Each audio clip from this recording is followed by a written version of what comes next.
Boa noite, amados irmãos e amadas irmãs em Cristo, Igreja Batista em Cidade Quarto Centenário. Vamos à nossa terceira palestra, terceira reflexão introdutória ao estudo do Evangelho segundo Marcos, o Evangelho de Marcos. Nesta terceira palestra introdutória, ainda estamos trabalhando sobre informações a respeito do homem, João Marcos, o método e a mensagem. Queremos deixar bem aplanado este terreno. Queremos aos poucos, queremos calmamente ir impressionando as mentes dos irmãos com informações que nos ajudarão, informações que serão preciosíssimas quando nós formos trabalhar diretamente com o texto do Evangelho de Marcos. Portanto, quanto maiores informações, quanto maior o volume de informações que tivermos sobre autor, o método, a mensagem, quando formos trabalhar com o texto, temos as ferramentas ideais e mínimas para extrair do texto as suas melhores pérolas. A terceira palestra, continuamos ainda a falar um pouco sobre o método,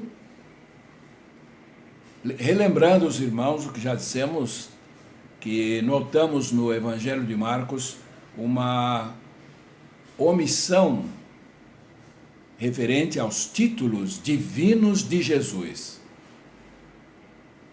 É algo que o leitor, ao comparar o Evangelho de Marcos com Mateus e com Lucas, formando assim os três sinóticos, perceberá que Marcos omite intencionalmente, faz o seu texto e o seu método implica na omissão, não ocultação, mas o não mencionar de forma intencional os títulos divinos de nosso Senhor e Salvador Jesus Cristo.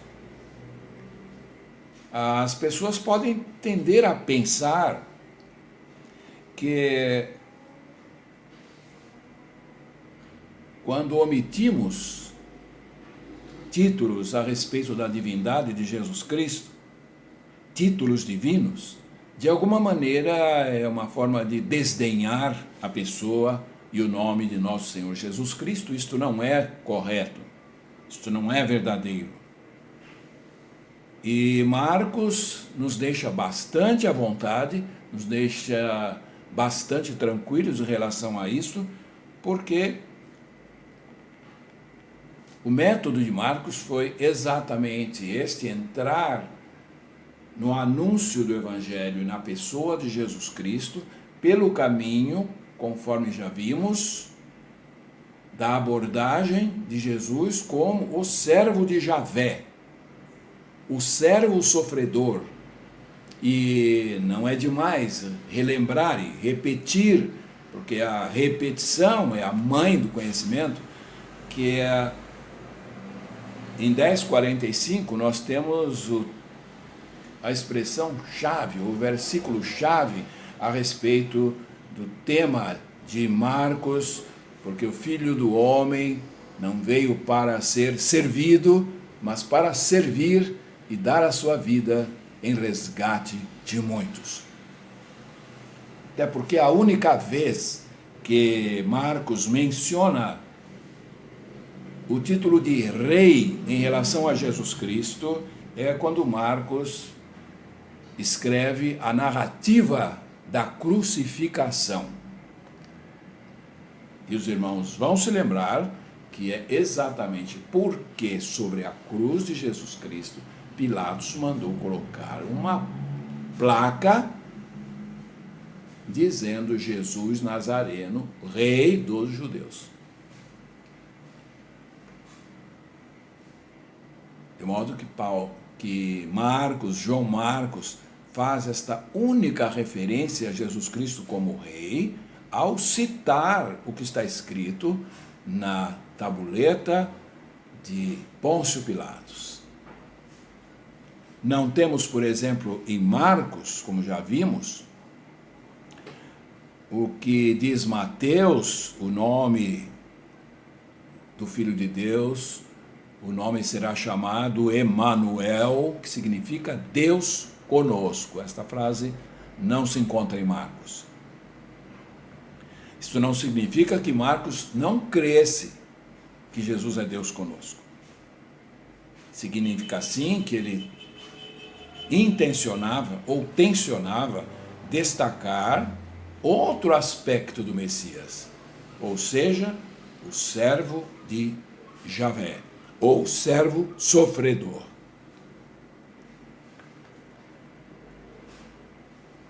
Em Marcos, ele é chamado filho de Davi apenas uma vez. Sabemos que filho de Davi é um título de realeza,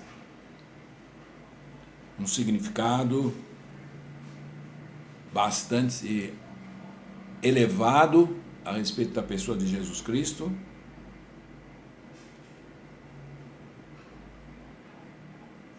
Mas isso faz apenas uma vez, pela exigência do que estava tratando naquele momento. Então é uma referência de passagem.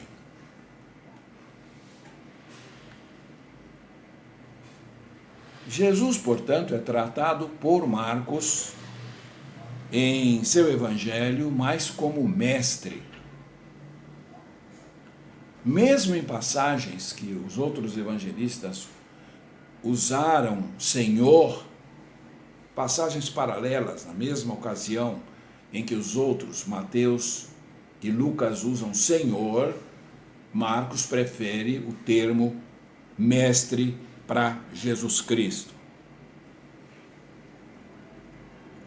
Vamos dar alguns exemplos dessa metodologia, dessa diferença de abordagem. Exemplo, em Mateus capítulo 8, versículo 25, está escrito: mas os discípulos vieram acordá-lo, clamando: Senhor, salva-nos, perecemos. No entanto, Marcos, ao tratar da mesma passagem, em Marcos capítulo 4, versículo 38, registra assim, aspas, Jesus estava na popa dormindo sobre o travesseiro, estes o despertaram e lhe disseram: Mestre, não te importa que pereçamos? Então, em Marcos, ele é o mestre. Vamos a outro exemplo que observamos. É Mateus capítulo 17, versículo 4, é na narrativa da transfiguração. Vemos ali que Pedro, depois daquela magnífica manifestação teofânica, aquela glória onde apareceram Moisés e Elias lado a lado com Jesus Cristo, Mateus descreve assim a transfiguração. Aspas. O que diz Pedro naquela ocasião? Senhor, bom é estarmos aqui. Faremos aqui 3 tendas. Uma será para ti, outra será para Moisés, outra será para Elias. Capítulo 17, versículo 4. Como é que Marcos descreve o mesmo episódio? Aspas. Então Pedro, tomando a palavra, disse: Mestre, bom é estarmos aqui e que façamos 3 tendas. Uma será para ti, outra para Moisés e outra para Elias. Marcos capítulo 9, versículo 5. ele o chama aqui, na mesma ocasião, de mestre. Recapitulando, até aqui, analisamos o homem, João Marcos, o homem que falhou e foi restaurado. Vimos o método, a abordagem de Marcos sobre Jesus Cristo como o servo sofredor que não veio para ser servido, mas para servir e dar a sua vida em resgate de muitos. Em terceiro lugar, vamos conversar um pouco a respeito da mensagem. Vamos examinar a questão de João Marcos e a sua mensagem. Para começar, nós vamos destacar alguns aspectos concernentes ao propósito em escrever seu evangelho. Qualquer pessoa, qualquer escritor que se ponha a escrever uma obra, o faz porque tem uma mensagem a transmitir. Algo sobre o que quer argumentar para, em última análise, convencer pessoas. Não é diferente com os livros da Bíblia, não é diferente com Marcos, que tinha um propósito ao escrever o seu evangelho. Vamos examinar esse propósito em vários aspectos. O primeiro aspecto desse propósito é fazer o evangelho acessível aos gentios, aos pagãos. O foco de João Marcos é um foco missionário. Podemos chamar o livro de Marcos, o Evangelho segundo Marcos, como um livro missionário. Eis a razão por que Marcos procurou usar uma linguagem desvinculada o máximo possível da cultura judaica. Por isso, ele prefere usar no seu texto original, escrever mais numa fraseologia, mais termos, mais palavras, mais expressões romanas do que judaicas. Porque ele está escrevendo para fora, está apresentando o Jesus Salvador, o servo que veio para dar a vida em resgate de muitos. Ele está tratando aqui de salvação e está se dirigindo a pessoas de fora do convívio, da herança do povo escolhido, do povo de Israel. Ele está se voltando para o mundo gentílico, o mundo estrangeiro, o mundo pagão, o mundo romano. É por isso que, na construção do Evangelho, ele explica as expressões aramaicas. Toda vez que aparece nos originais do Evangelho de Marcos, expressões aramaicas, Marcos faz questão de explicar aquela expressão para pessoas de fora, pessoas que não falavam a língua que era falada na Palestina no tempo de Jesus, e os de fora precisavam explicações desses termos, e é isso que João Marcos faz. Note-se outra coisa, que no texto de Marcos bem pouco aparece citações do Antigo Testamento. Bem poucas citações do Antigo Testamento. E por que este fenômeno? Porque os gentios, os não-judeus, as culturas pagãs não estavam absolutamente familiarizadas com o Antigo Testamento. Não conheciam, como os judeus conheciam o Antigo Testamento. Qual é a lição prática para nós hoje em dia crentes? Que a nossa evangelização ou o nosso testemunho como crentes deve estar empenhado em fazer que a nossa mensagem para os de fora, aqueles que não tiveram acesso ainda nenhum aos princípios básicos do Evangelho, possam entender. Então, o nosso testemunho ou a nossa maneira de compartilhar a Jesus Cristo tem que ser tornada acessível para a pessoa que não está situada no ambiente cultural do cristianismo, para os de fora. Temos que falar uma linguagem acessível. A nossa pregação tem que ser simplificada no sentido de dizer o necessário, facilitado, sistematizado, simplificado de uma maneira que uma pessoa que nunca frequentou uma igreja possa começar a entender. Segundo lugar,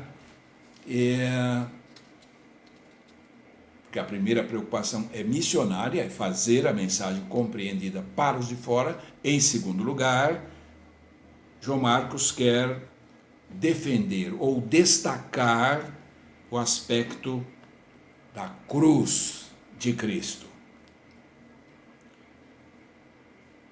A preocupação, o foco, é colocar a cruz de Cristo no centro, explicar o Calvário, explicar a cruz de Cristo, explicar o significado do Calvário, explicar o significado da morte de Jesus.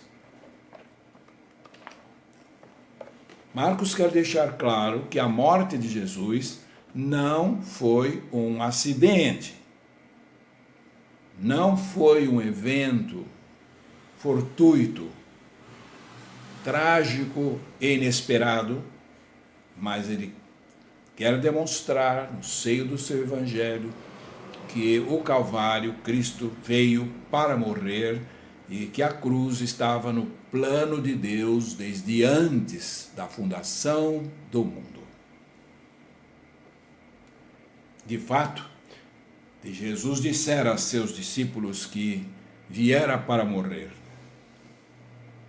Eles não compreendem isto desde o começo.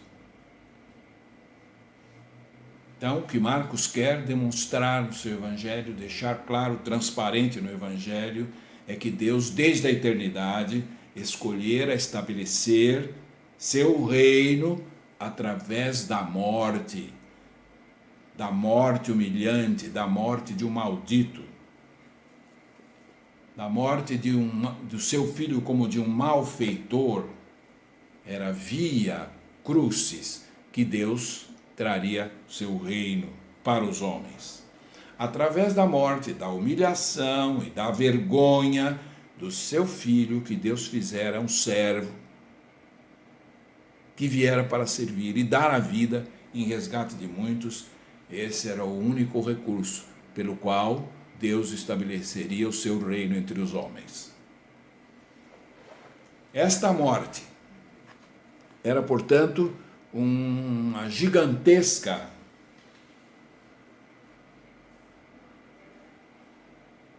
pedra de tropeço, uma imensa pedra de tropeço, uma rocha de escândalo.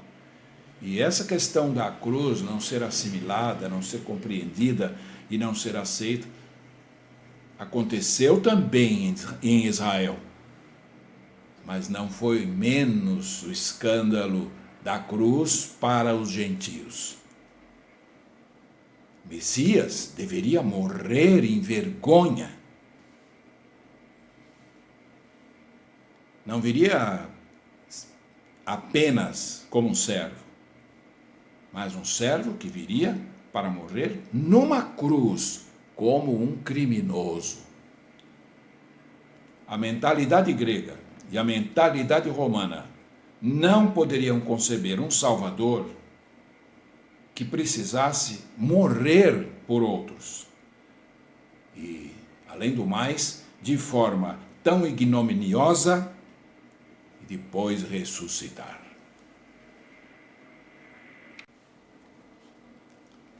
Portanto, retomando, a mensagem da cruz seria uma pedra de tropeço, uma rocha de escândalo, uma loucura, tanto para judeus quanto para não judeus. E a pregação de João Marcos, a pregação que está contida no Evangelho de Marcos,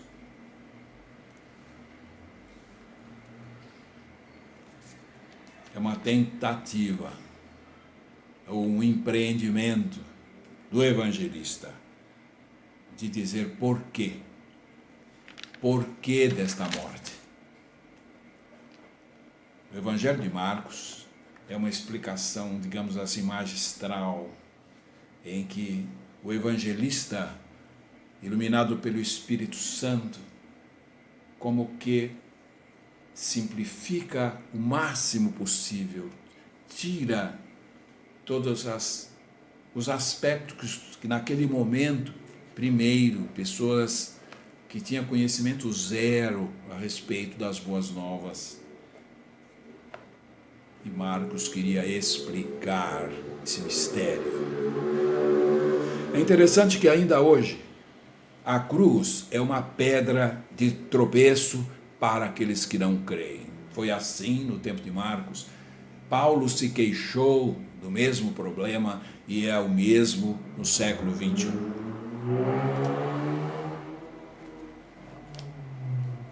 Como parece ser uma coisa difícil, e diríamos que do ponto de vista puramente humano é algo impossível alguém entender o tropeço da cruz. O símbolo mais legítimo do cristianismo é a cruz. Até mesmo no ambiente cristão, muitos segmentos do cristianismo deixaram de lado a cruz como principal símbolo do cristianismo e estão fazendo e apelando para outros símbolos, coroas e o castiçal do templo ou a pomba representando o Espírito Santo, como que a cruz tem sido deixada de lado cristianismo contemporâneo. Os muçulmanos, por exemplo, não conseguem compreender que Deus, para eles é o Alá, como Deus permitiria que um grande homem, eles acreditam que Jesus seja apenas um grande homem, e eles não assimilam isso, o muçulmano não aceita isso, que o Alá permitisse que um grande homem, ou alguns dizem um grande profeta, como Jesus Cristo, morresse num processo tão terrível. Muitos muçulmanos vão ao ponto de ensinar que a doutrina de que Jesus morreu não é uma doutrina correta. E dizem que, de fato, Jesus Cristo não morreu. Chegam a afirmar que quem morreu na cruz foi Judas Iscariotes e não Jesus. Vão ao absurdo de colocar na cruz do Calvário Judas Iscariotes e não Jesus.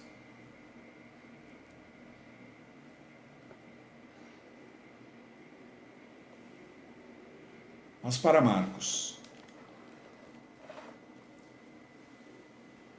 ponto de honra nas mãos do Espírito Santo, para deixar bastante claro, não, Jesus não é simplesmente um bom homem, não há essa opção em relação a Jesus Cristo.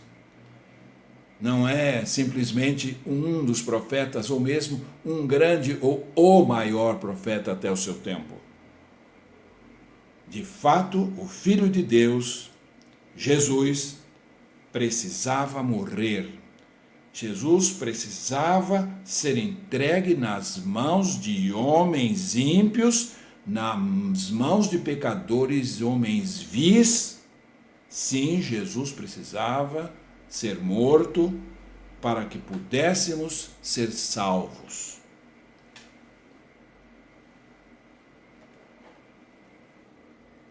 Então, Marcos tem um propósito de anunciar o Evangelho.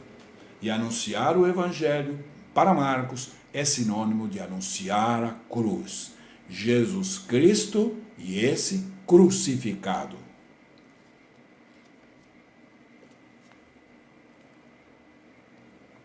Porque não existe Evangelho sem cruz. Não existe boas novas sem cruz. Com todas as implicações, com todos as consequências, com todos os efeitos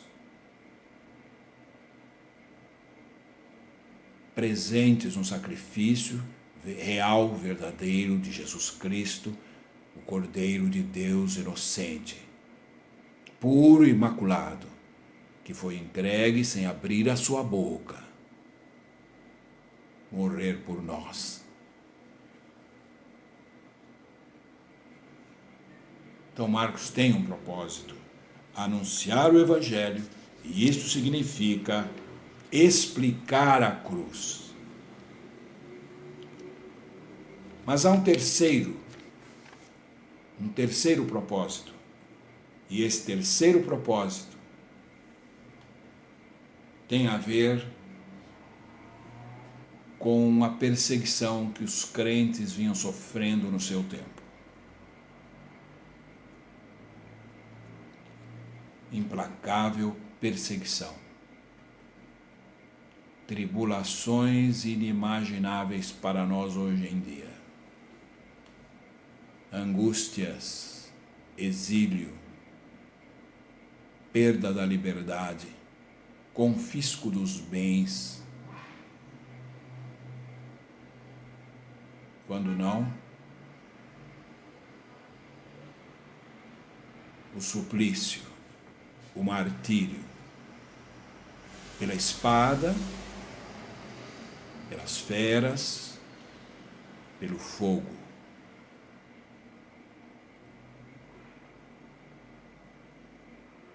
Nero, imperador romano, havia incendiado Roma. E o seu interesse era construir no lugar uma nova cidade que perpetuasse o seu nome, um lugar chamado Nerópolis.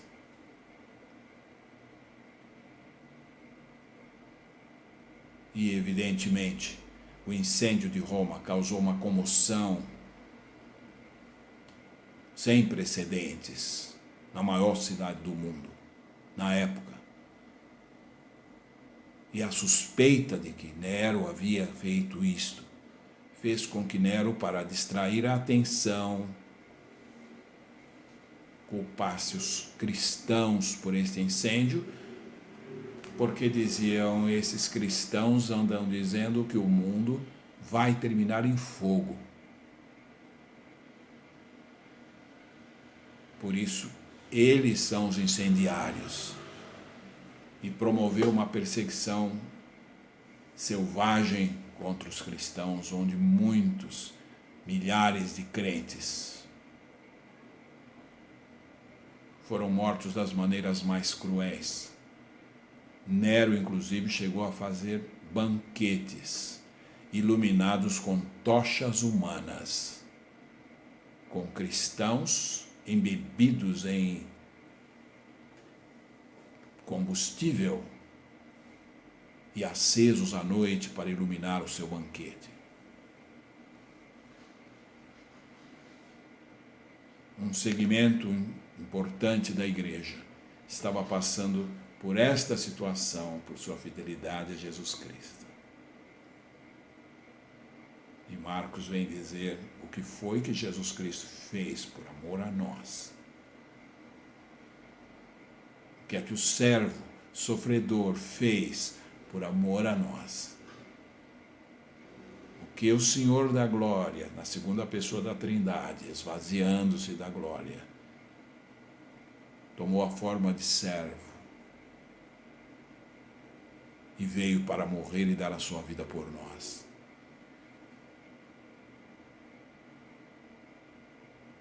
Uma mensagem de encorajamento que veremos mais de perto na quarta palestra. A outra finalidade pela qual Marcos escreve o seu evangelho. Você precisa de encorajamento? Você precisa de um novo estímulo? Seu cristianismo está sem combustível? A nossa quarta parte vai trabalhar com esta